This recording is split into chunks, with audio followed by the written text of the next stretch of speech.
আয়াত ৯১ ইন্নাল্লাযীনা কাফারু ওয়া মাতু ওয়া হুম কুফফারুন ফালান ইউকবালা মিন আহাদিহিম মিলউল আরদি যাহাবান ওয়ালাউ ইফতাদা বিহি উলাইকা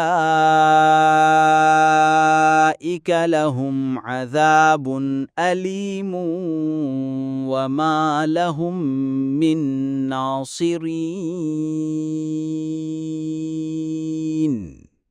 অনুবাদ: নিশ্চয় যারা কুফরি করেছে এবং কাফের রূপে মৃত্যু ঘটেছে, তাদের কারো কাছ থেকে জমিন ভরা সোনা বিনিময় স্বরূপ প্রদান করলেও তা কখনো কবুল করা হবে না।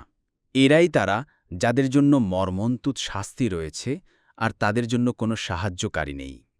তাফসির ১ নম্বর ফুটনোটের বিবরণ। রাসূলুল্লাহ সাল্লাল্লাহু আলাইহি ওয়াসাল্লাম বলেছেন, কিয়ামতের দিন কাফেরদের উপস্থিত করে বলা হবে যে, তোমার নিকট পৃথিবীর সমান পরিমাণ স্বর্ণ থাকলে কি তুমি এর বিনিময়ে এ শাস্তি থেকে মুক্তি কামনা করবে? তখন তারা বলবে, হ্যাঁ।